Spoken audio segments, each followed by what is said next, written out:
online, since we're not. As well as whoever I am. I see that. Yeah, yeah, you can see.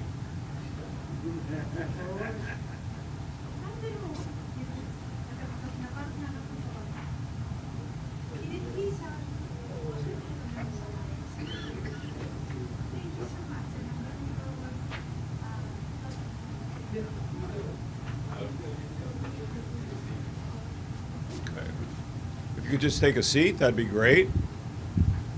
I'll tell you when you could start the stream if it's not already doing that. And, okay.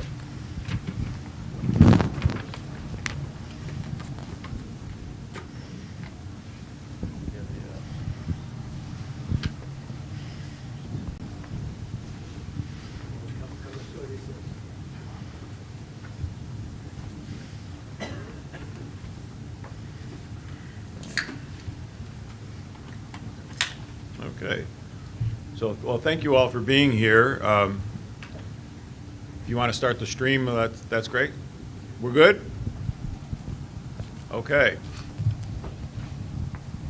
You know, it's all about the digital audience, right? So, first of all, I just want to say welcome. Thank you for coming here this afternoon on a Friday afternoon. We want to kind of just keep things moving along. Of course, we do have an audience that's online as well. So, yeah, well, and so it was a question of, you know, some people are here, some people are in the digital space, and so I hope we can have a nice presentation and maybe a good conversation about what Father Stefanos Alexopoulos, a member of our editorial committee, said to me when we were discussing whether or not to publish this book, this series. He said, of course I was just a priest at that time, he said, Father Tony, if you do that, you don't have to ever publish anything again from Holy Cross Press. That's how important this series is. I said, well, that's good to know, but I knew of the work beforehand anyways, because as many of you know, Father Patrick and I have been friends for many years. We've collaborated on a number of projects for many years. And Holy Cross Press has become an important source for his works to be published. But you can't imagine how difficult publishing a 6-volume series is, and all the conversations that have to happen to pull together 6 volumes, from initially getting the agreement from Apostoliki Diakonia to allow us to publish the book and to license it and have work with them on this, to trying to figure out how to put it all together. I mean, the logistics were pretty amazing at times, and I can't avoid the fact that it wasn't inexpensive to do. And because there are many ways that something of a project of this nature could have been done. And everything from, well, do you have to publish all 5 volumes initially? Maybe just do the ones that are relevant. Regroup them, do them some other way. Do it over many years, as other series tend to be, as the original Greek works have been published over many years. And because of Father Pat and John, the idea was, no, we're going to do them all, and we're going to do them all, and we were going to try to do them all at once. So, and that became, as you can imagine, quite the challenge. But the series, Answers to Liturgical Questions, for those of you who know the books, know how important they are for the study of liturgy, and know them for how they were guiding clergy in Greece for many years, and to this day still do. The lines, the way we could, quote unquote, sell this to anybody who would help us do the work was, these books will probably never go out of print. And that's what we anticipate happening with these. So after, daily phone calls, hundreds and hundreds of emails as the manuscripts were coming around and the translations and the notes and all these kinds of things were flying around, finally we were able to publish the books as a series all at once last fall. we've been delayed. We thought there would be there was supposed to be another event about these things somewhere else that didn't come together. So we're a little behind the curve on had this launch, because the books not only have launched, they have sailed all over the country, all over the world already. And I was telling somebody at lunch today, we've sold almost the entire print run. 2/3 of the print run is gone. And we're already looking to reprint the books, which will probably happen over the summer. So launching seems a bit almost anticlimactic at this point. There's no need, but we want to talk about them. We want to share, feel good about what we've done, because it's been, as Father Stefano said to me, maybe one of the most important things that we've done at the press. So what we're going to do today is we're going to turn it over to Father Patrick and John Margetis. So let me introduce both of them first, and then they'll take it from there. They're each going to speak for 15, 20 minutes about the books and the series and the work, etc. And then we can open it up to conversation. So my friend, the very Reverend Dr. Patrick Viscuso, is the professor of canon law at the Antiochian House of Studies and the Pastoral School of the Diocese of Chicago in Mid-America. He's an Orthodox canonist and a priest of the Greek Orthodox Archdiocese. He's the current president of the Orthodox Canon Law Society of North America, and dare I say it's like founding president, something like that. And he serves as one of the Orthodox members of the North American Orthodox Catholic Theological Consultation, as we say, the Orthodox Roman Catholic Dialogue. He's been president of the Byzantine Studies Association of North America. He has a doctorate in historical theology from Catholic University of America, where he studied Byzantine and Orthodox canon law. He's a Holy Cross alum, having an MDiv, but before that he has a Bachelor of Science from Georgetown University. He's author of many articles and 5 books: A Quest for Reform of the Orthodox Church, Orthodox Canon Law, a Casebook for Study, which will come out in its 3rd edition in about a month. Yay. Yay. Sexuality, Marriage, and Celibacy in Byzantine Law, the alphabetical collection of Matthew Blasteris, a guide for a church under Islam, the 66 canonical questions attributed to Theodoros Balsamon, and the true significance of sacred tradition and its great worth by St. Raphael Hawawini, a 19th century response to Roman Catholic and Protestant missionaries in the East. And of that list, the only one I didn't help publish was the last one. And all of these are from Holy Cross Press. And the one that caused the most problems. The last one? Yeah, the last one. That's a story for another time. He's the general editor and translator for the 6-volume series of Ioannes Phountoules, Answers to Liturgical Questions. He's spoken at a number of domestic and international conferences, most notably the Dumbarton Oaks Symposia and the Society for the Law of the Eastern Churches. He's a proto-presbyter, made so by His Eminence Archbishop Elpidophoros, and he wears a jeweled cross, although that's not what he's wearing right now, by His Eminence Metropolitan Hilarion of Rocor. Not too many of us can say that. So it's good to have you with us. I'm grateful, though, for the work that you put into this. Leading it, driving me crazy at times because of it, but ultimately knowing the worth that it had. Our second speaker has become a friend in this process, although we have met before, although I don't remember that meeting 15, 16 years ago, is John Margetis. He's been a chanter and reader in the Greek Orthodox Church for nearly 3 decades, with experience in both Greece and North America. His travels and pilgrimages provided him the opportunity to chant at very prestigious analogia, maybe our own one today, this afternoon at Vesper, at Paraklesis, where he obtained his expertise in Orthodox hymnography and learned how to chant applying the variant adaptations of Church Typikon in use today on both sides of the Atlantic, across multiple parishes and monasteries.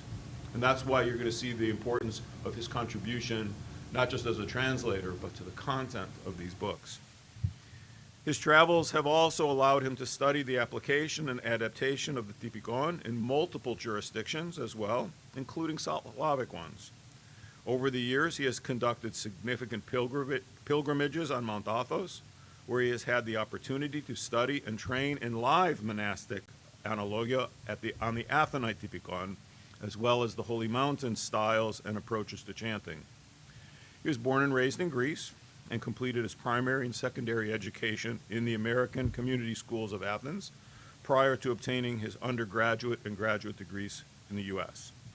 So he's bicultural, bilingual identity naturally brought him to the crossroads of translation at a young age.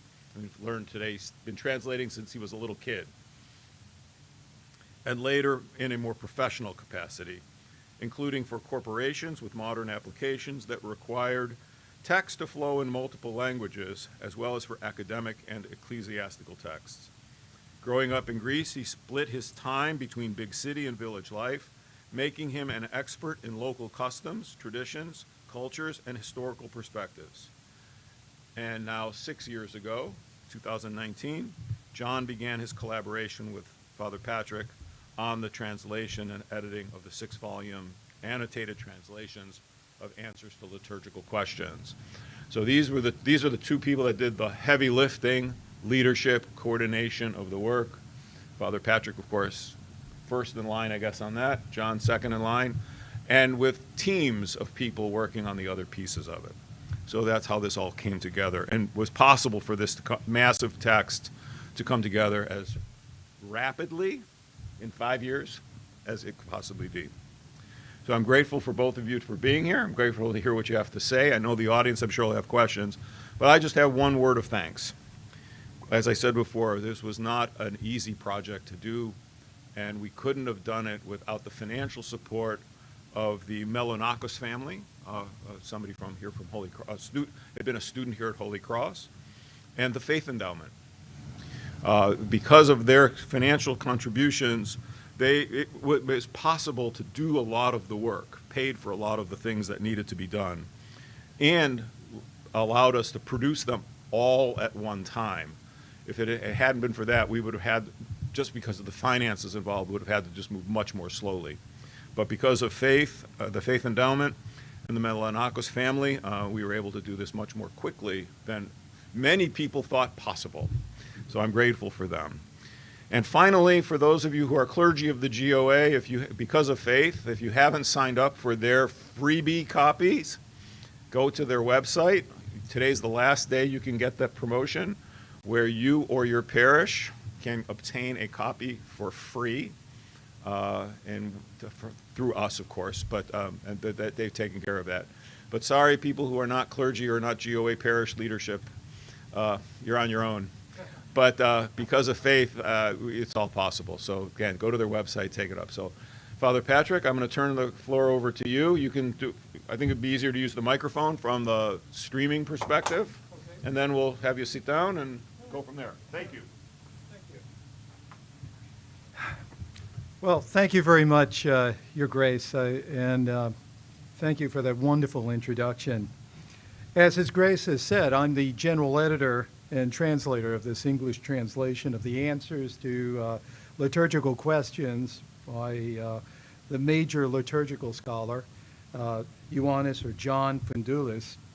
I identified the need for a complete annotated translation of the work in 2019 and drove this project to its successful completion over a period of 6 years. For those of you who are just becoming acquainted with the work, the Answers to the Liturgical Questions has long been recognized as a preeminent resource in Orthodox liturgical studies, providing reputable, practical, and invaluable information on liturgical practices and theology throughout the Eastern Christian world. Until now, however, this monumental work was only available in modern Greek with numerous quotations taken directly from the primary sources. With the release of the English translation, the series is now accessible to a broader audience. The over 600 questions and answers address an expansive range of topics, including liturgy, canon law, scripture, and theology, through historical context and diverse original source materials. Over almost a 40-year period, Professor Phountoules sought to make comprehensive complete list of the 600 questions and the corresponding page numbers, which would eventually find its way into the 6th volume. Now, from my perspective as project lead, the 1,969-page translation serves 3 main purposes. The first is to strengthen the communion of laity and clergy with the sources of Orthodox tradition. I believe that such contact with the sources of Orthodox tradition is vital for the life of the Church in the diaspora, where Orthodox faithful exist as small minorities in countries dominated by different religious traditions and beliefs, if there are any religious traditions and beliefs left at all, in fact. With greater frequency in the diaspora, many have lost the ability to access the sources of Orthodox tradition by no longer being able to comprehend them, and by a scarcity of reliable translations.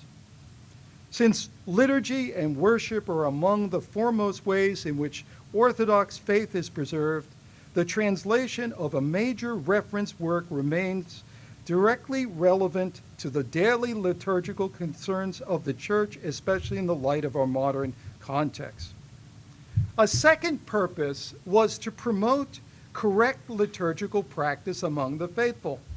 As Phountoules himself directly states, the pastoral and practical nature of the answers to liturgical questions are ideal for implementation consistent with hierarchical permission, for we are a hierarchically ordered church. For almost 40 years, 1965 to 2003, as I've said, questions were submitted for consideration from the ordinary faithful, especially clergy and monks. Most of their questions remain relevant today, being based in conditions common throughout the life of the Orthodox Church or any church. However, where some subjects are specific to the Church of Greece, we added numerous explanatory footnotes to explain the translation. In this respect, we aim to support an enhanced understanding of modern Greek culture, popular religious life, and folk customs. John Margetis was especially instrumental in providing the coverage of these topics.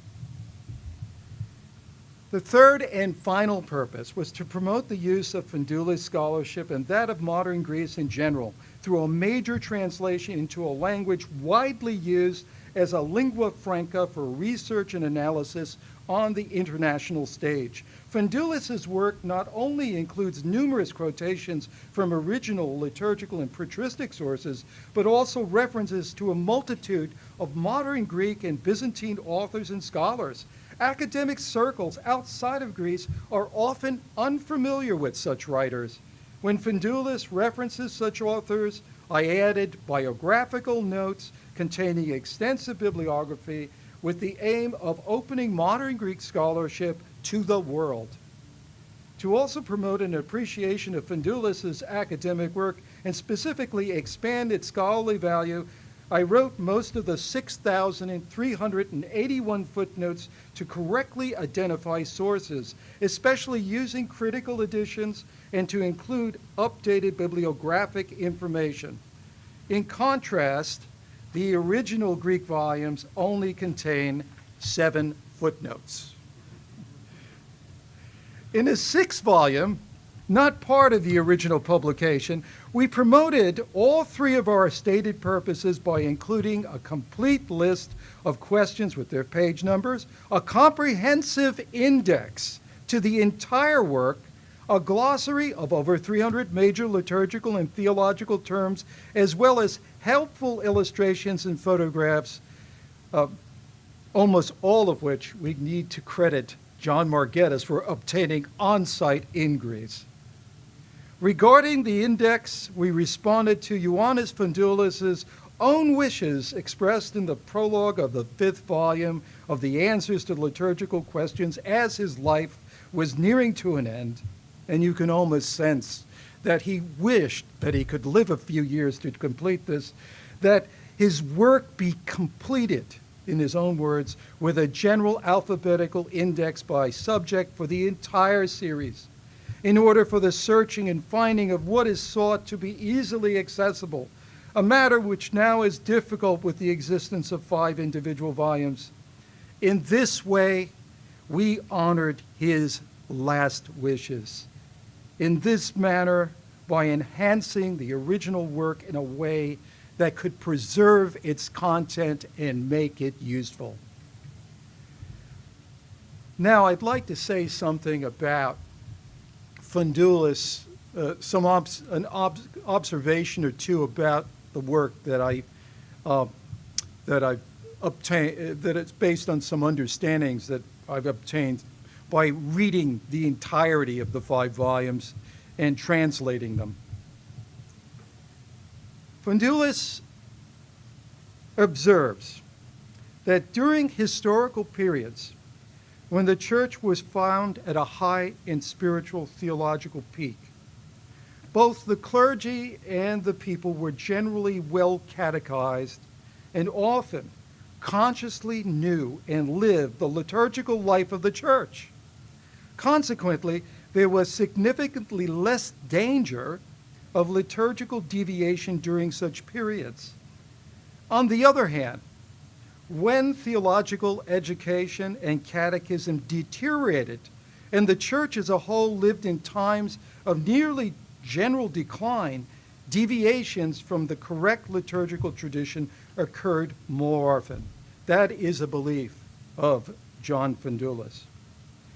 Throughout the liturgical answers, one of the most consistent themes are the conditions under Islamic rule known as, in Greek, the Turkokratia, the Ottoman rule, the rule of the Ottoman Empire, which caused general decline and damage to the liturgical life of the Eastern Church. Recovery from this decline and the revitalization of correct liturgical tradition and life in large provides the motivation for the questions of the publication's readership and the answers of the author. By making the scholarship of Holy Tradition more widely available, Phountoules' work appears intended to address the needs of the clergy of the Church of Greece during their emergence and transition from a period of survival and conservatism under Islam imposed by necessity to one in which the Church is able to authentically appropriate its liturgical tradition unencumbered.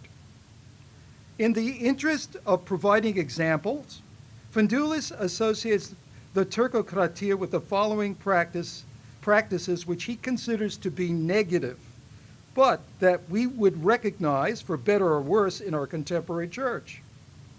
The list of identified innovations is rather long, so bear with me, and by extension, with Phountoules.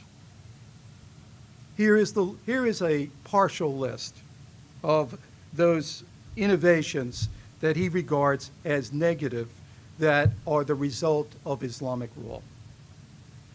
The generalized need for parish priests to serve alone and its associated technical difficulty for the divine liturgy. The imitation of monastic practice by parish clergy. The construction of temples, in other words, church buildings of small dimensions. Infrequency of communion and distortions in communion preparations. For example, the so-called 3-day fast to receive communion. The ending of baptisms en masse on major feasts, and the shifting of baptisms to the home, along with the rush to baptize infants as quickly as possible. The blessing with what is known as the ayir, it's a cloth, at the grace of our Lord Jesus Christ during the divine liturgy. The ayir and the epitafios being separated. Entreaties for the emperor being variously replaced. The establishment of the hierarchies presiding outside the vima during the Divine Liturgy. The tendency of the choir to use the chanting of troparia to cover every gap created in the Divine Liturgy by the reading inaudibly of the priestly prayers, the abolition of the Palm Sunday procession, the impossibility of services taking place with the required number of clergy, the introduction of the Apolitikion of Theophany, its Kondakion, or the Apolitikion of the Abaptists into the services of Holy Baptism, not distributing communion immediately after baptism. The separation of the mysteries of the Church and many sacred rites from the liturgy. During the 40-day baptism, the 40-day blessing, the prevalence of the male baby being brought into the altar and not the female. The 40-day blessing celebrated for baptized children, perhaps without any change to the text of the prayers, since theoretical speculations of such a kind are not common in periods of conservatism. The deterioration of the washing ritual after baptism, the reduction to only one pair of readings from the epistle book and the gospel. Modifications in hymnology for the service of St. Demetrius.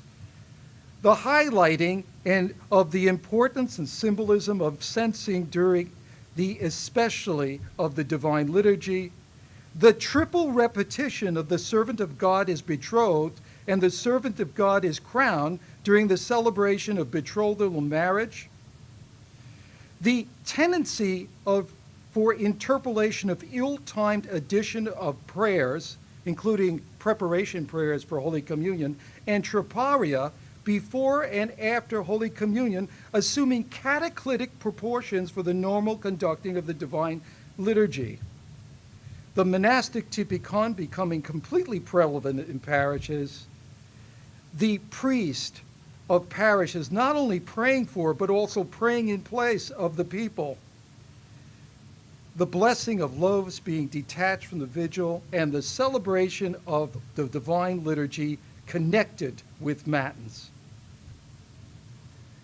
As a final observation, in my opinion, one of the most important responses of the answers to liturgical questions occurs to question 416.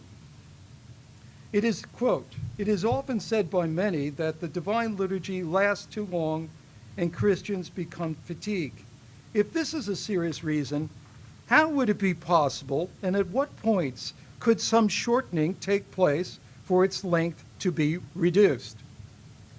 Rather than outlining a series of abridgments, Phountoules calls, in the answer, for a return to decent celebration, namely a return to more exact and full liturgical forms where poor development in parish temples has brought about decay that damages the sound traditional and liturgical structure of the central service of worship, specifically the Divine Liturgy.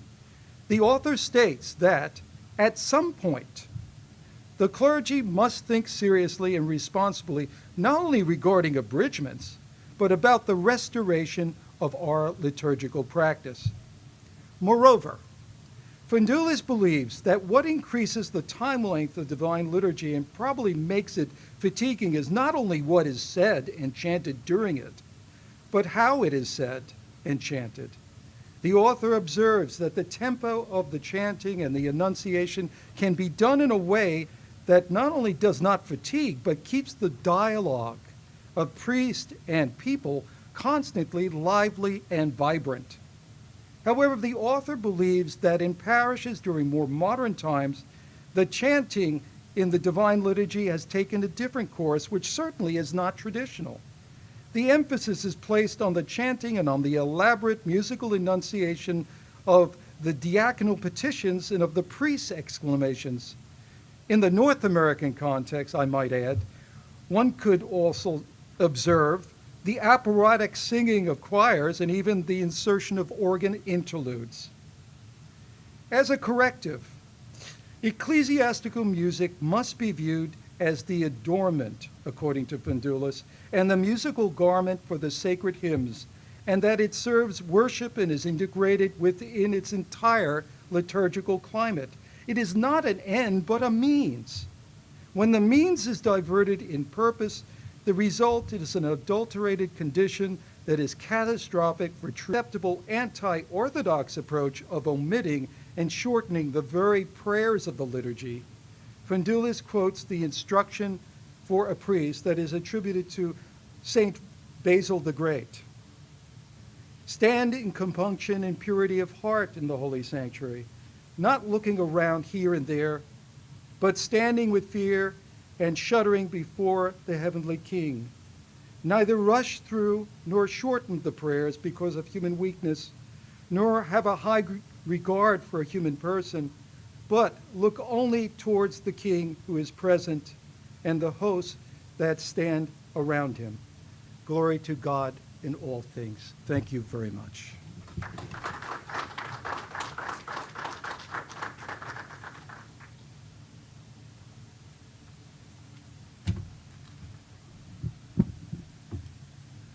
Thank you, Your Grace, for hosting and inviting us and organizing this event. It's very important, and I thank everyone for being here, and to those watching live, especially those friends and family that are in Greece right now watching live, I'll tell them χαιρετισμούς από την Βοστόνη.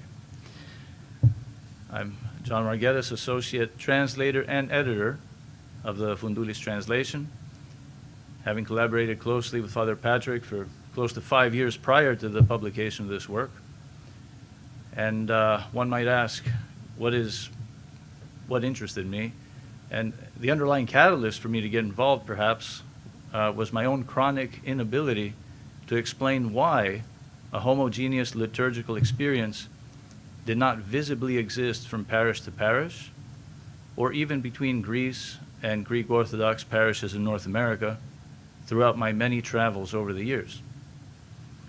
And I was thinking, how is it possible or logical for multiple parallel liturgical practices and customs to coexist within the umbrella of a common patriarchate or an autocephalous Church of Greece, depending on where you attend a service, depending on who is presiding, when in theory there should be one common typikon in use.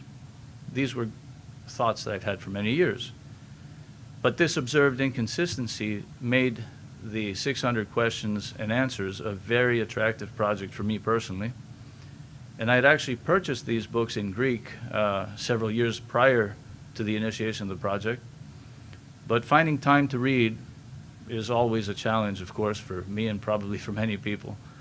I do have a day job, right? So the project became a convenient way for me to read every question in depth, and I was always motivated every day throughout these 5 years of personal effort, part-time, that it took until these translations were published.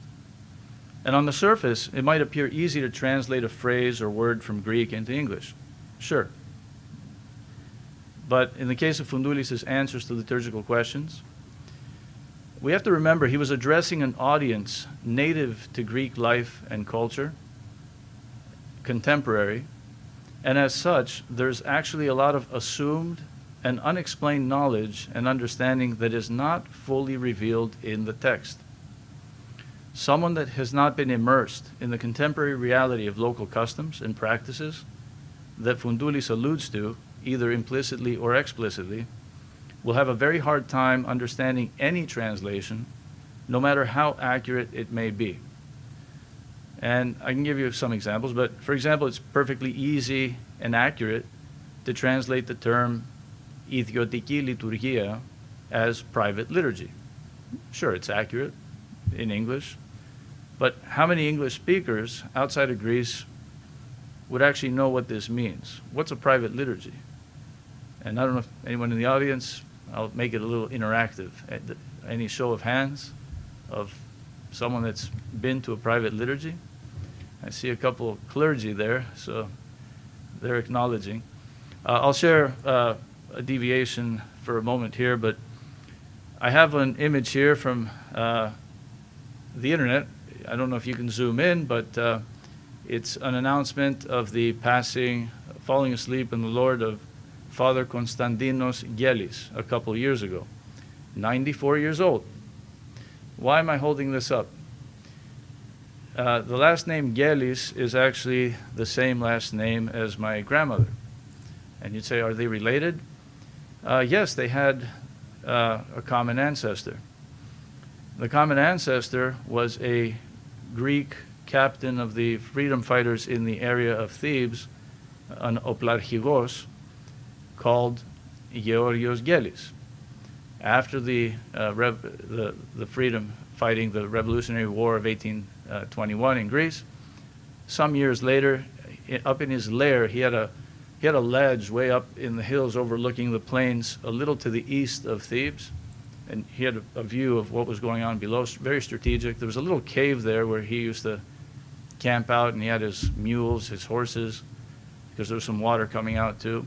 In that location, about 20 years or so after the revolution, it was his land, he constructed a little temple, a little chapel to Exoklisi, to St. George. And at some point, he died at 94, but about 20 years ago, in his retirement, this priest decided that every year, a little after St. George's, whatever Saturday would fall right after St. George's Day, depending on when Pascha would fall, he would gather as many of the family members to do a service at the church that his ancestor built. And by word of mouth, it came to our side of the clan, and my father started attending. I attended last year as well. So that is the classic definition of a private liturgy, where it's not as if it's excluded or exclusive for someone, but it's done for a purpose that usually a family organizes it. And Phountoules talks about private liturgies in many cases.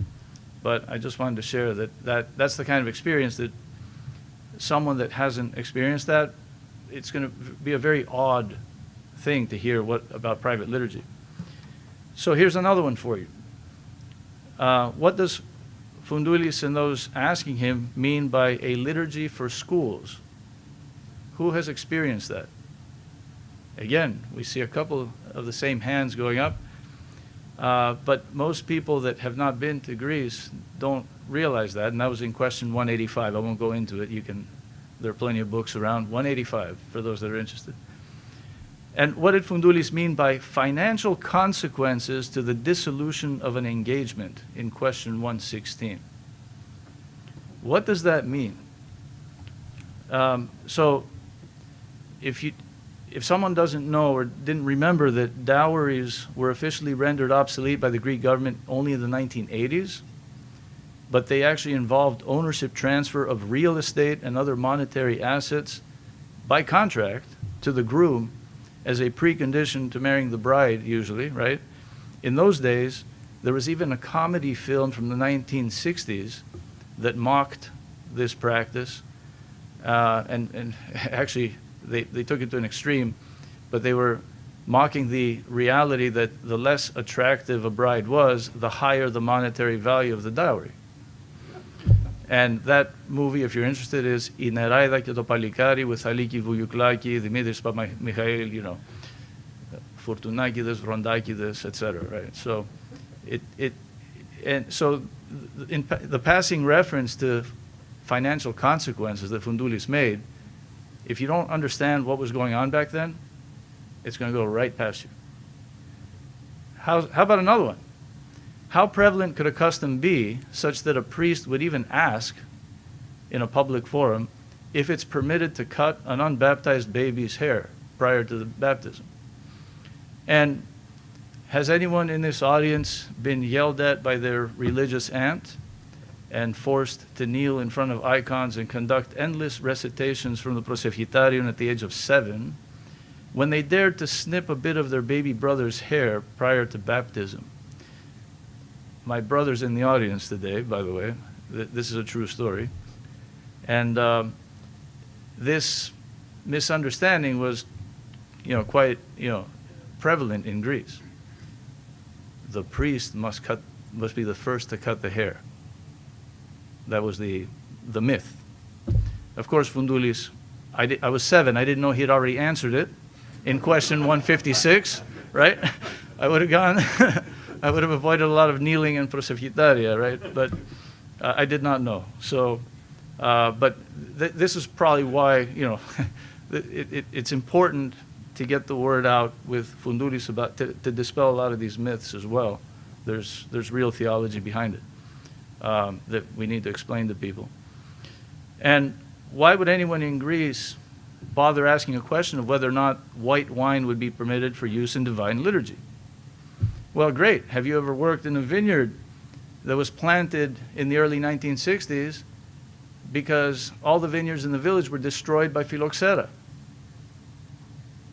Well, that was that famous disease. They had to get rootstock from California because the vineyards in Greece got destroyed, with the exception of a couple of varieties, including the Assyrtiko variety in Santorini, which happens to be a white grape. So imagine living in the days where all the vineyards get destroyed, there's a shortage, and now what's the question?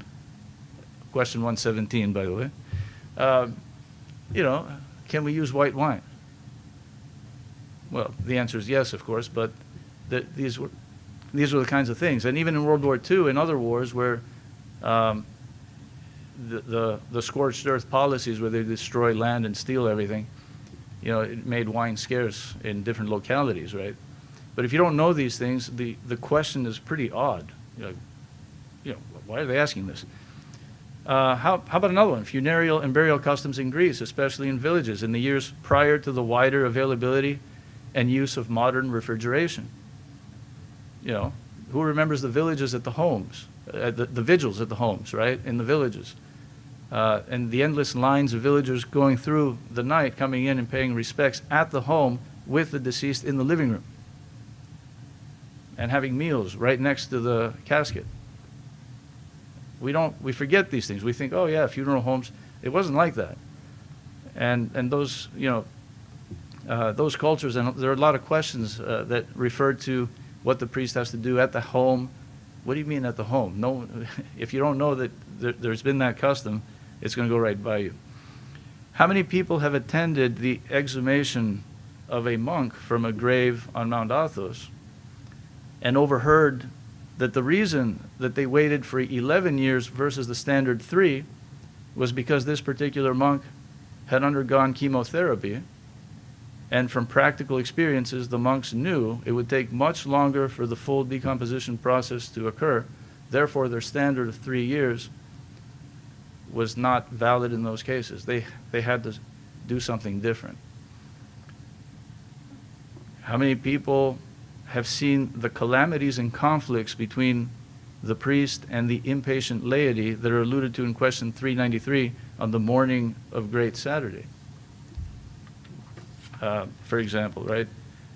I've seen that firsthand in the village. How many people remember that a big reason why marriage services in Greece were preferred on Sundays versus Saturdays in years past is because Saturday used to not only be a working day, but it was also a school day up until noon, up until the early 1980s. It was not practical to do a wedding on a Saturday. People had school and work. So these are little details that, as the questions come up, a lot of people are going to say, this makes no sense, but then you read the footnote, and that's important. And here's another one that's one for the U.S. here, but while it's nearly unfathomable right now in the United States for anyone to be elevated to the priesthood if they don't have a theological degree, how did liturgical life survive in Greece during the Turkocratia? And even until recently, how did exactly the Church of Greece reconcile the quote-unquote categories of priests depending on their educational level?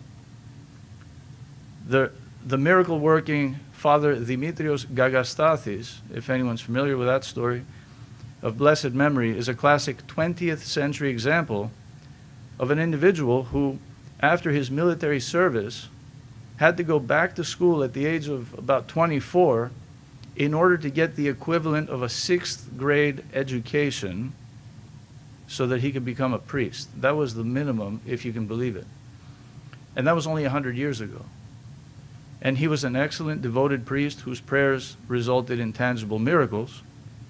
And Father Dimitrios is an example of what Phountoules frequently referred to as our old-time priests. That term comes up. Οι παλαιοί ιερείς, who did not have a formal theological education, but who preserved many venerable old liturgical customs and practices, sometimes more correctly than the rubrics of some of the modern printed liturgical books. So keep that in mind when you're seeing this pattern. So of course, that's a good thing for the 6,381 footnotes, because without their supporting explanations, it wouldn't really be possible for anyone who didn't grow up in Greece at the time to fully understand the context and nuances of many of these questions and answers. And hopefully after this small sample of examples, it's now clear that local tradition and historical context can be easily missed and even lost in the details of even the best and most accurate translation, technical translation. And hopefully everyone can now appreciate that it wasn't possible for this project to be focused only upon technical translation accuracy alone. And I grew up in Greece during the majority of the time that these questions were being asked of Phountoules. So the background and underlying cultural reality that I personally experienced during those years easily come to mind for me when I read these questions and answers. Growing up, I also had access to the older generations that were still alive, especially in the village. So I've heard firsthand accounts of their life stories from eyewitnesses of historical cultural experiences and customs dating back to at least the early 1900s, although many of these traditions, of course, have been inherited from centuries earlier. But no matter how useful they may have been to this project, these are and were the limits of my personal and practical experiences. Beyond these limits, Phountoules himself takes over with his answers in a most masterful manner. He dedicated his entire life to seeking and understanding original traditions and tracing the ancient steps of how we liturgically arrived here for every question that he attempted to answer. One of the most impressive elements of Phountoules' research is that he always focused on the origins of a custom or practice, even if contemporary understanding had long forgotten why something was being conducted in a certain way or in a certain liturgical position. He refers to this phenomenon as liturgical memory, where we're doing something, it's there, it's been there forever, but now the liturgy remembers it, but we don't remember it. So he's calling it liturgical memory. In his research endeavor, he shed the light on extremely intriguing questions, such as, why the fifth Sunday of Luke, which was just read, and by the way, it's interesting that in the year of publication, 2024, the example that Phountoules provides falls exactly on the day for question 179. November 3rd, 2024, fifth Sunday of Luke was read, and the 7th and 6th were read in the Sundays prior to that. And according to the Emeritus Professor Margetis Kaltsis of the Aristotle University of Thessaloniki, Trembelas was unable, he told me this, he was unable to reach a definite conclusion on this liturgical research topic, but Phountoules was the first modern Greek scholar to do so, to solve that puzzle. And another example is the likely origin in question 420 of a tradition in the Cyclades Islands for one revolution around the baptismal font versus 3. I won't tell you what Phountoules says about that, but it's in 420. And another example is the triple repetition of the servant of God is betrothed and the servant of God is crowned is actually not attested to in ancient manuscripts. That's surprising, isn't it? But we're doing it. The triple. But it seems to be a later cultural influence out of quote-unquote greater piety. Question 465. He also has a masterpiece of an explanation on the system of Theotokia at the end of Matins that really aren't even used in parishes much anyway at the end of Matins. Question 369, but that's a masterpiece. If anyone's interested in the chanting stand like me, that's good bedtime reading right there. So, And in all these examples, we've usually witnessed the robotic application of rubrics without exactly knowing why they were put into effect, while fervent robotic repetition of tradition was actually incredibly important in preserving our faith and liturgical practices in times of persecution. We are currently in an era of more available education and understanding, and it's extremely important to understand why something is being done before arbitrarily meddling, as Phountoules calls it, in liturgical practice. And Phountoules has achieved just that. We now know why, in a more understandable manner, across a broad spectrum of liturgical practices, as well as why they may have either eroded or survived over the centuries. So it's up to our generation to accept that the Turks are gone, and the reasons for economy under persecution are possibly no longer applicable, right? If we as a fervent Orthodox community truly respect and love our liturgical traditions, we should constantly strive to preserve and align our practices according to its original intent, as well as make conscious efforts to experience the important details of our tradition as much as possible. Not with excesses, as Phountoules himself says, but reasonably and with a careful study of the sources. Some of the current practices that he is more emphatic about making more traditional include ending the separation of adult baptism from the Divine Liturgy. Question 354. He was really interested in correcting the errors introduced by the Canonarion of Glisonius and additionally by the Apostolos book of the Apostolic Diaconia with the cycle of the epistle and gospel pairings, that debate that the first Sunday is not the Sunday of Pascha, but it's actually the Sunday after, so the Sunday of Thomas. He's very emphatic about that. It's not the Sunday of Pascha, but one of our books says it is, so we got a problem there we need to fix, right? But it's been years. He's been dead almost 17 years, and we still haven't fixed it. But another one is prioritizing the reading, and I think we made an allusion to that earlier, Father Patrick, about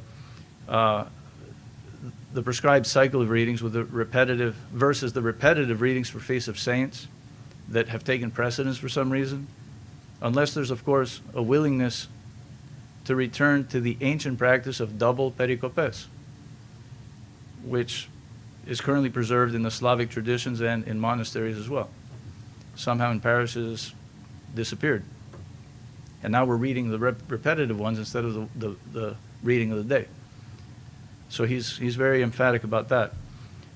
He would have liked to see the restoration of the Alleluarion, the proper form of the Alleluarion after the epistle reading, so that the priest actually has time to sense during that time, which that's where he's supposed to sense, instead of a quick triple Alleluia, and he has to select between the censer and the gospel book. That's question 286. He wanted to see a restoration of the pre-sanctified liturgy to its original place and purpose, and so on and so forth. Those were the few things that took this long that I wanted to share with you. So thank you again, Your Grace, for setting this up, and we'll be able to take some questions as well. Yep.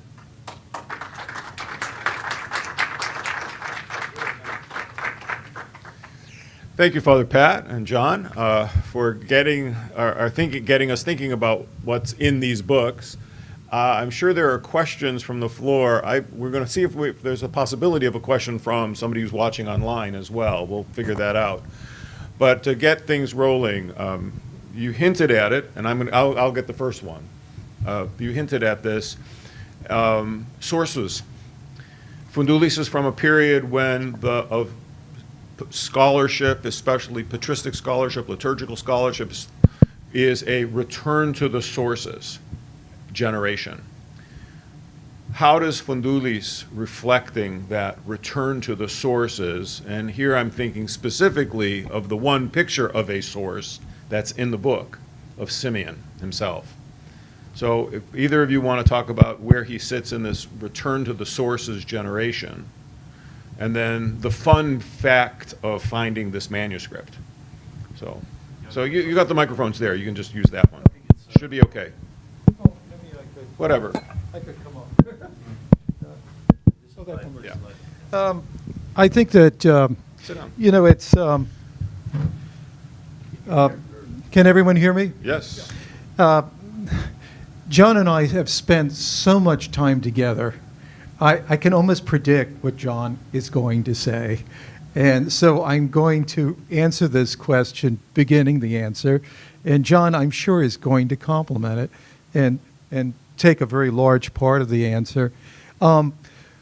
If we look at the methodology of Ioannes Phountoules and the very words of Ioannes Phountoules in his liturgical answers as to what he is doing, he is seeking the meaning of liturgical forms. In other words, whatever he is trying to explain that we are doing liturgically, by going into two things: the very text of the prayers and looking at the manuscripts that contain that text and trying to elucidate the meanings from that text, and looking at patristic thought to understand the context for those prayers and celebrations. That is what he means by return to the sources. And he's very much influenced by a couple of different things, one of which is his military service from 1950 to 1953 in Macedonia, where he encounters a priest who is popularly known in Greece as a living saint, who had a very old edition of Saint Simeon of Thessaloniki's works. And he finds this inspiring as something to return to. He is also very much influenced in the way to return to the sources by studying in Western Europe, where there are scholars who are very much involved in a return to the sources to do a similar thing with Western liturgy. So he studies at a very critical time in the 1960s, and is imbued with this methodology there and returns to Greece. Now I think I will let John take over because I know exactly what he will continue with. Thank you, Father Patrick. So the easiest way to put it is, if you look at the date at which Saint Simeon was actually declared a saint of the Orthodox Church, and you look at the timeline of when Phountoules wrote his first big paper, his essay on Saint Simeon, you're going to see that there's a correlation. And even the academic community in Greece and in the University of Thessaloniki, the Aristotle University of Thessaloniki, agrees that it was Phountoules that elevated everyone's attention to the value of Saint Simeon of Thessaloniki. And if it weren't for Phountoules, it's possible that Saint Simeon of Thessaloniki would still not be considered a saint of the Orthodox Church. We're talking about 1980. That's how long it took. So if you look at that correlation, I'm a believer that there is a direct correlation to the work that between what Phountoules did and the timing of that. But having said that, Phountoules was a master of researching manuscripts. And we're talking about manuscripts all over the world, and finding details within them that maybe people had missed. And then he would correlate them to tipika from everywhere, and even more modern tipika that preserved an older way. And he had this vast library of tipika that and manuscripts that he would reference. And sometimes he would even disagree with even something. There's one question where he actually disagrees with something that St. Simeon said, so it wasn't just verbatim. He was very objective in taking from here, from there, and concluding what was correct. And one of the most fun parts of this project was the Zahora Codex. And we were all involved in this, all three of us. So His Grace Bishop Anthony was in Volos, so there's this municipality of Zahora in Pilio that has a wonderful manuscript of the Apanda of St. Simeon. And we have a publication in Greece from Rigopoulos Press that has the Apanda. The interesting thing is that this library has a copy of the Apanda that has a lot of commentary handwritten in the margins, page after page, comments after comments, notes after notes, that are not in the Rigopoulos publication. Why is that?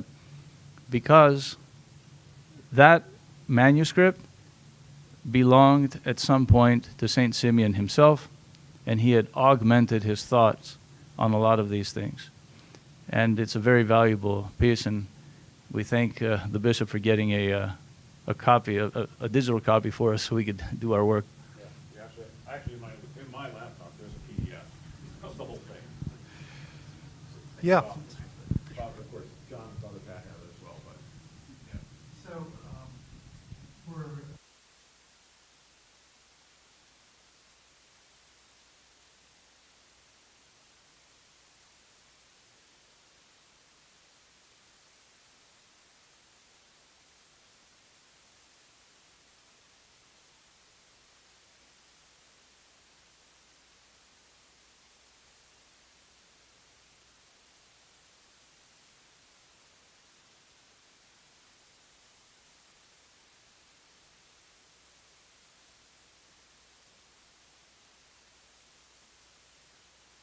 three principal works of St. Simeon, and his reliance on St. Simeon is a return to the sources. John's talking about Phountoules' his dissertation on St. Simeon, which he published in 1966. It is actually a postdoctoral dissertation. Greece was under a certain system in which to be a lecturer, once you had your doctorate, you had to write a second dissertation. So he wrote his second dissertation on the liturgical work of St. Simeon of Thessalonica. And I think John's perception, from 1966 until 1981, the proclamation of St. Simeon's sainthood,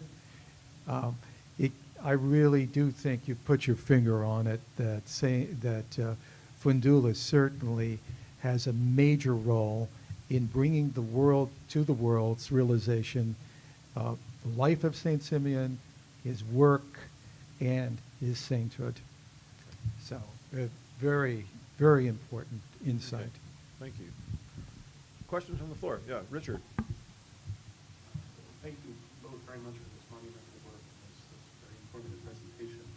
A thought that comes to mind, if I'm understanding what you're saying correctly, Phountoules is working within a matrix of what you call liturgical memory, historical and local context, and then what's in the taxis and the typicon itself. Here, we're missing the historical and local context. And that seems to be a very important leg of the stool. How then, what are your thoughts about how we apply what we have here to the historical and local context we have here in the States? Well, I'll begin the answer, and I'm sure that John will continue it, because it's funny how I think we do think together about these things. One insight I think that Phountoules does bring up to us is that our printed liturgical books often represent what was available to the great printing houses of Venice. And that tended to be manuscripts of southern Italian provenance. You see this particularly with regard to the marriage service that became sort of, as we want to use the word, mainline. However, he points out at various times there not only were other legitimate traditions, but there were even those that were actually more mainline than what was eventually published and became dominant. He does call for something that I think is very important, which is the re-examination of our liturgical books and serious work that has to be sponsored by our hierarchy in doing this. Some of this work was begun by Phountoules and was carried on particularly in monasteries of Mount Athos. I'll let John continue with some of this. Thank you, Father Patrick. So Phountoules himself had cautioned against the phenomenon of economia becoming the norm and the norm becoming economia. It's a slippery slope at times, right? There's valid reasons for economia, there's valid reasons for normalcy and consistency of tradition. So instead of going into this notion of the tail wagging the dog and saying, okay, the people are demanding this, the people are demanding that, at some point he believed that through proper education of the people and a caring and kind of different approach, it could be possible. And he wouldn't put it in his words in some of these answers. He was instructing or advising the clergy asking the question, saying, I get it that they like to do the autoclasia outside and start cutting and eating before, but maybe you can talk to them a little bit, maybe you can educate them a little bit. I get that you went to this village and you found this strange pattern of behavior, and that's what they want, right? Or that you found the women going and getting blessings from the Hoja, for example, like in that village. It's like, but maybe you can instruct them a little bit that that's not what you want them to do. So I think there has to be that return to education where things have strayed off the rails liturgically, and with slow and proper education. Even Phountoules believed that it's all in the packaging of the message. You could bring people back. That's what I think. And I would just add to that, I think my reading of it is that he keeps emphasizing that the lesson we have, the context matters. Where you're doing something, what and how you do something depends on where, and who and when and all those kinds of things. And so and I think from my perspective, as we apply this, we just can't pluck out an answer that he gives and says, well, we should do that here in the United States, because our context is different. And so everything from the way we build our churches is different, to the way they're set up and who sits where and all those kinds of, you just can't reimpose something from some other place. Context matters. I would like to add one thing, and I think John would share this with me, and I think you just were alluding to it, you were saying it, that if the answers are fundamentally pastoral. And in fact, I know a deacon here at the school, I was coming up for a visit last year, he'd just gotten a hold of a set of books, was reading through them, and he told me he was so surprised about how pastoral they were, and how they addressed the life of the faithful, both clergy and laity, and also how they spoke to clergy and how they should comport themselves with the essence of what they should be doing with the faithful of Christ. He was shocked at how that they weren't telling them that you should incense here and there and make sure you make 5 steps here and then do the inset. It wasn't that sort of thing. It was getting to the deeper heart of the matter. And I think that speaks to the authenticity of Phountoules' faith. He is, if there's one thing that comes through crystal clear, he is an authentic Orthodox Christian. He is a follower of Christ. This is what comes through. He has a wonderful sense of humor, and he has a wonderful pastoral sense. So, Other questions? Father Alexander? I would like to ask you about the idea of liturgical time, and how did Phountoules address this, or what is your impression that what did he think about liturgical time, for the services, and the idea of liturgy connected with the time of day and night, the service of the Anastasis and these matters. And a second question is, why didn't he become clergy? Sure. I think when I met a couple of the professors that were also the students in Thessaloniki, they did mention in passing that he was an academic. He didn't want to become clergy, but that was his thing. But there were probably other reasons, but that was the main reason, from what I hear. He was focused on his academic life.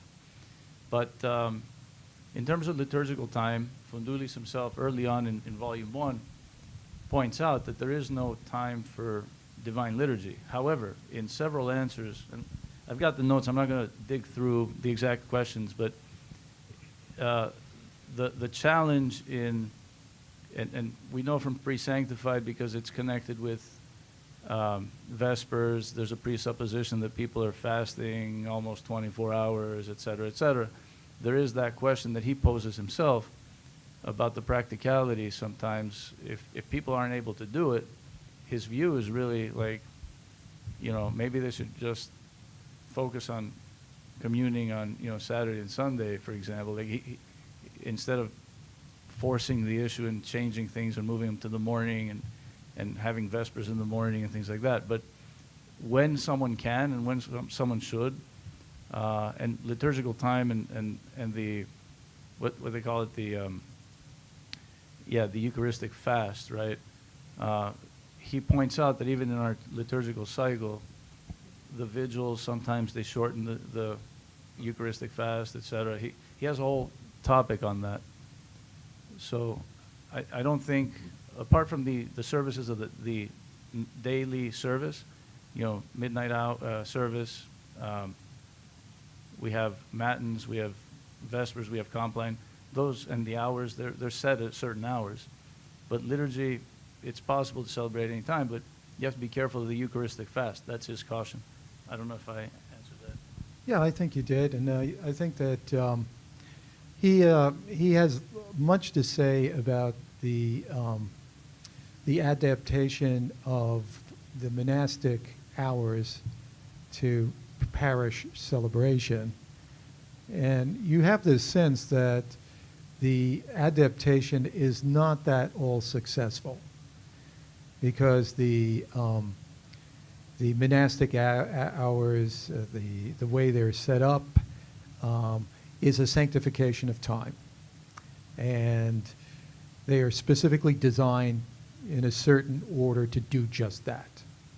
And when they are adapted to parish use, which people are living in the world, they're not living next to the church, they're not able to go to church round the clock, they have families, they have to work, they have to do all these things.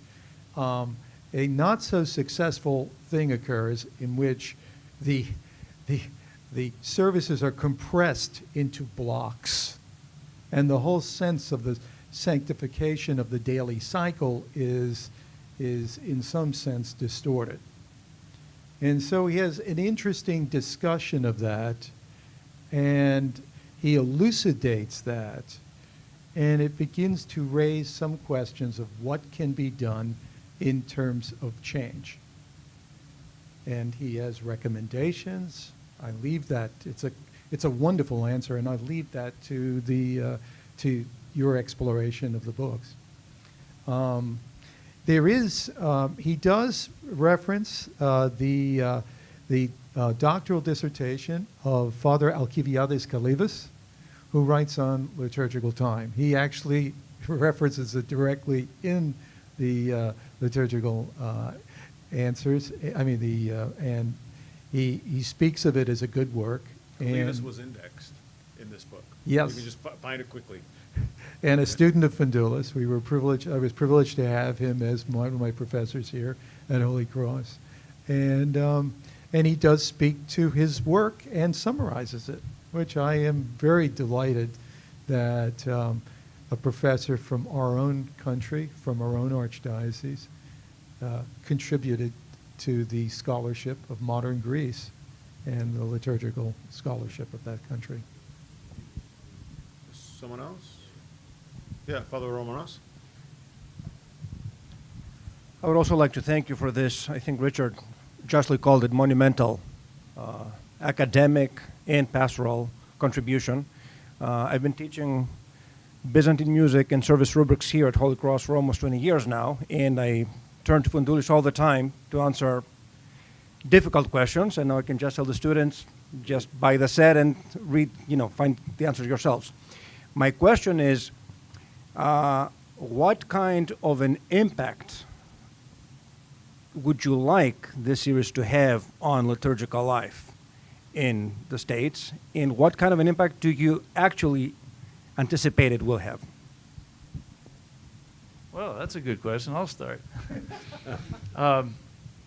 My personal preference, like I said in my opening statement, if there's any way that we can figure out a way to limit the variation of semblance of liturgical reality from parish to parish, jurisdiction to jurisdiction, where A and B, it looks like night and day, like from my perspective, right, as going from chanter, let's say. If I see long-term improvements that someone says, oh, that's because of the Phountoules books, I can die happy, right? I mean, I'm just going to be honest. But at the same time, we have to remember that all the reforms, even in the liturgical books that we saw, the publications of Simonopetra, if you're familiar with Si Liturgico, and if you look at the foreword, it's signed by Ioannes Phountoules. If you look at a lot of these other revived, corrected liturgical handbooks that we have already, Phountoules had already left his mark in Greece. The question is, can we start making a serious effort in aligning what we have here, let's say in the Archdiocese, that has the Greek and the English translation, with the work that was already done there in Greece 20, 30 years ago. Like, we need to catch up. Let's start with that. So we're all reading off the same page, for example. And that can go from the chanting perspective. We need to take a step back and say, okay, people are complaining about lengthy services. Phountoules was pointing out in these books that the canon of Pascha is the only one that preserves the petitions between each ode. It's the only one out of all of our ancient practices. Why did we create and still accept that an ancillary publication, and I'm referring to the Black Book of Holy Week that everyone knows about, has turned into the modern Typikon of North America, where we're missing an entire service of Matins. Someone decided we don't need it. And this wonderful canon of Pascha, but the destruction is this. We already have 2 generations that have grown up without it. That's bad, because how are you going to reintroduce it now, right? So if we stop the slippery slope of arbitrary meddling, as Phountoules calls it, and I'm going to take the responsibility for those words from the point of view of my experience across continents and defending Phountoules if he were here. He'd probably have, I think, similar things to say about that unfortunate reality of how we ended up with that Tipikon of Holy Week. If we could do something about that slowly, not just Holy Week, but in general, bridge that gap, again, I can die happy. But I hope that answers the question from my perspective, Father. I guess, why would I devote 6 years of my life?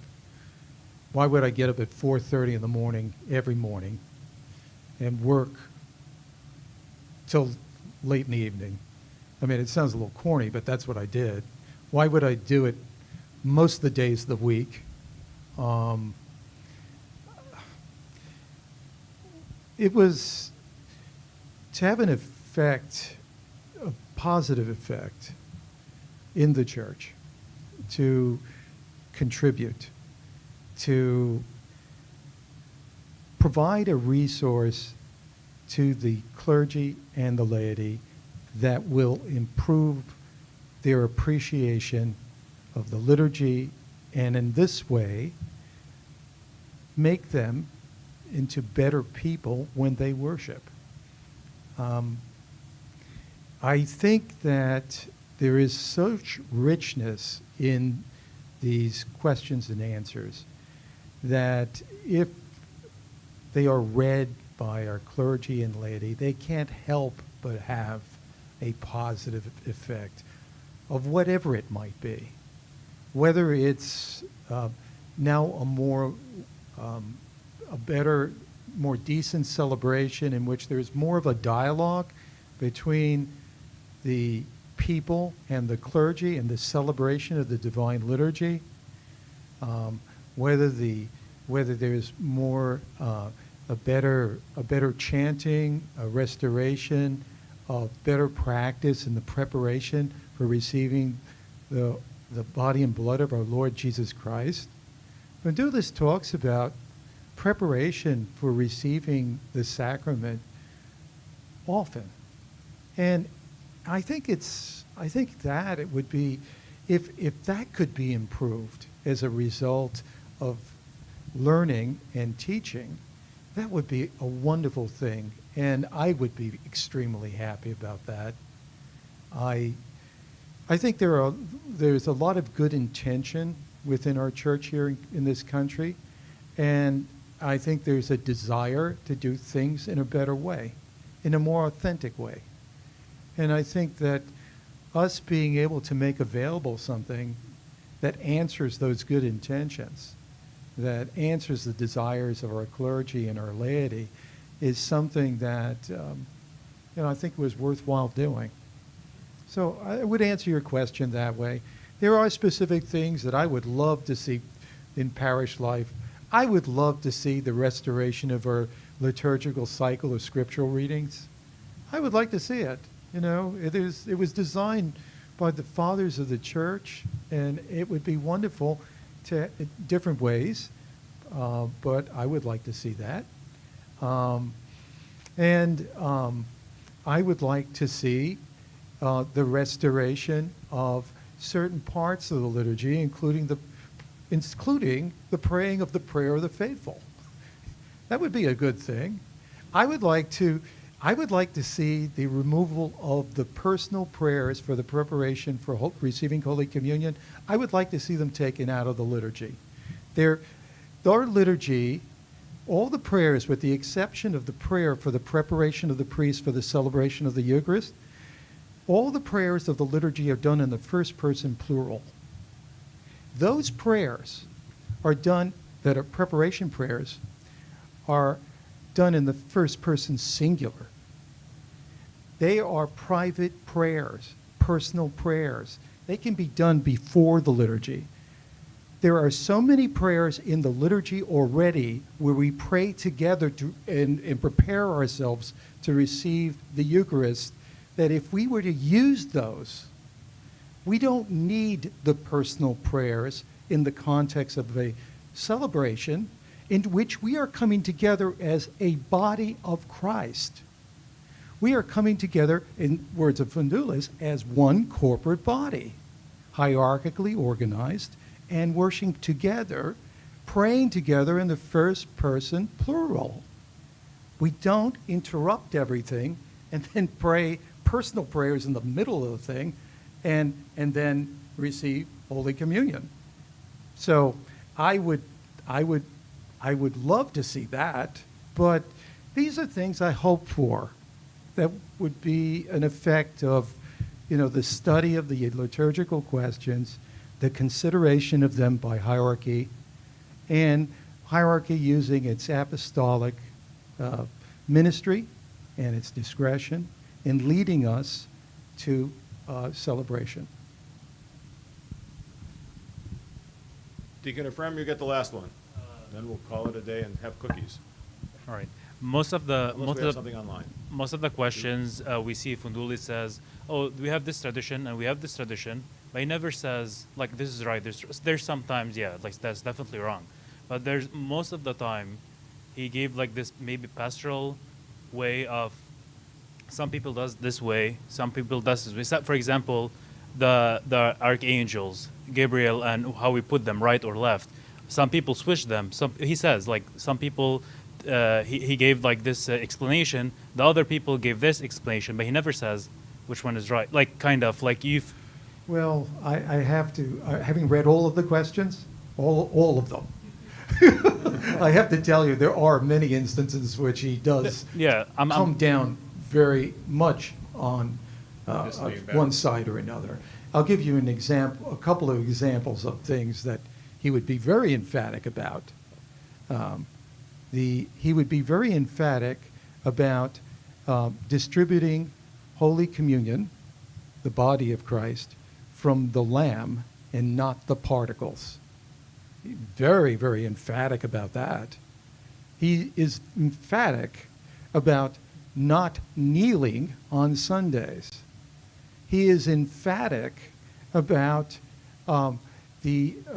about reading the prayers of the anaphora in a way that they're a dialogue between the people and the celebrant. So he does come down very hard on where things should be. There are a few instances where I think he acknowledges a plurality of traditions. And there are places where he acknowledges that, in fact, traditions have even been conglomerated and in our service books, different traditions. But nevertheless, he is very emphatic in many instances. And I can tell you that I'm based on reading all 600 questions in depth. You want to add something, John? Yeah, I think even there, even in the question that you referenced, there's a passing thing where he says he believes one of them is a little more correct. So even there he hints, it's like, okay, I can't change that some are, they're putting the archangel on one side or the other. But he actually takes a position on those two. But I think his main point there was we wouldn't even be having this debate if we had not abandoned the tradition of the vila, the curtains. I think that's the point he's getting at. Well, we changed the tradition, now we're debating over this. So I think that was the hidden nuance there, in my opinion. Yeah, and my take on it, too, is that I think as you read the answers, he realizes his job is to provide the information. He's not the decision maker. He's very respectful of the role of the church, the hierarchy, synods, et cetera, on certain points. And so he's not going to wade into that space. You know, it boils down to ask your bishop, a kind of thing, often. So, but sometimes he does. He does that, but he doesn't. He understands what his role is here. I would say he respects the episcopacy, of course, Your Grace. I understand that. Well, thank you very much. Thank you very much for that. My understanding is after his wife passed, he was actually considered for it. He was considered for the episcopacy. So we have some questions from online, and we're just going to have them read for us, and maybe you can, for the audience that's online, and then we'll call it a day. So we have 3 questions. Maybe we can just choose one to answer since we're limited on time. Okay. The first one from Peter Lee is, what is the source of Phountoules' sorry, the spelling is throwing me off, authority, his position in the church, or his encyclopedic use of the ancient authoritative sources? Phountoules is his position is, he has many official positions in the Church of Greece. And they're based on his academic attainments, his education, his accomplishments, his revitalization, hands-on of liturgy at the university and elsewhere, his encouragement, direct participation in creation of various liturgical symposia and conferences throughout the Church of Greece and abroad, and the recognition of his efforts. He is consulted by hierarchy constantly. He's consulted as a result by those who are interested in reliable liturgical publication constantly. So this is the source of his great authority, which he makes available to the clergy and the faithful of Greece in a bi-weekly publication for a period of almost 40 years that can be easily read by parish priests, faithful who are interested, and at the same time, scholars. So he addresses all of these communities at once, and what we attempted to do was to accomplish the same thing with this translation, and also to add a number of footnotes to make it also more available to the academic community. Okay, next one. The next one we have is from Irene Supika. Is there an intention to translate Phountoules' Logiki Latria? The Logiki Latria. John and I have plans to translate as much of Phountoules as we can in the future based on the availability of text. So if we can, we will. Yeah.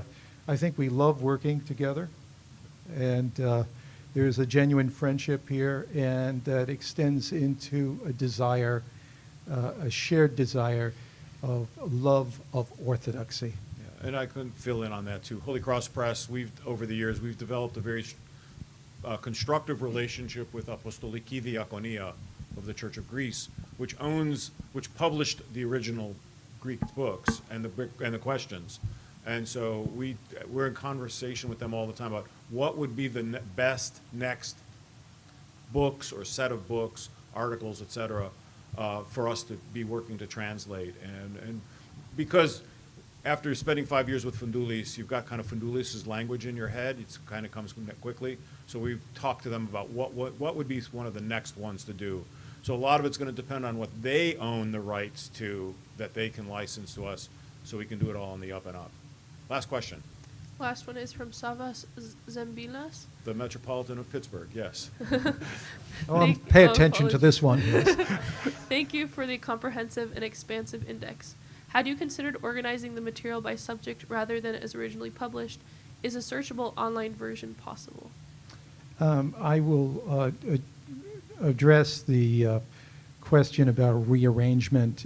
We did not want to rearrange because it's very integral to the way in which Phountoules' thought develops and what he references to translate it as a work. We didn't want to distort his work. We didn't want to artificially create something like a liturgical textbook out of the questions and answers. I think we wanted to preserve the authenticity of Phountoules' thought and what he was attempting to do. The comprehensive index more than serves the need of finding specific subjects for someone to learn about. Your Grace, I do want to say something about His Grace. I want to thank him very much for all of his efforts in putting this work into publication.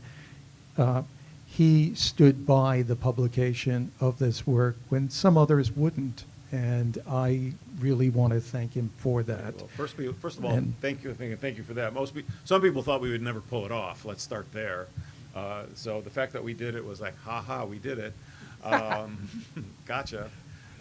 So there's that. And so, yeah, it's been a labor. I mean, from, 3-4 years worth of work. It's clearly been worth it. So on to the next one. Again, We didn't talk about putting it all online. Well, unfortunately, I don't think we're going to do that right away. But we did put the questions themselves online, so they're searchable. The PDFs of the PDFs questions. of the questions themselves. Yeah, that's true. Yeah, that would be if you were to find the book on the Holy Cross Bookstore website. That's where you'd find that PDF, and you could look at it. I'll also add that we have released 2-3 podcasts now about the books. We're now released 3 podcasts where Father Patrick, John, and I talk about them. One time I talk about them. Another one, I think, just two of them. On them, so you can listen to more conversation about the books. But Father Patrick, John, thank you. Thank you for the work. Thank you. I guess we have to figure out what the next one's going to be. Most importantly, though, I want to thank everybody online, but also here for coming. Please stick around, ask your other questions. There are books available for purchase at the discounted price of what? $250. Buy 5, get 1 free. So of $250. They might even sign all of them for you. If you want, and they're available in the back. So again, thank you for coming. Please stay, enjoy some refreshments. And for those of you online, again, thank you for your attention. And like I said, we'll look forward to the next set of publications. Thank you. Thank you. All right. Thank you.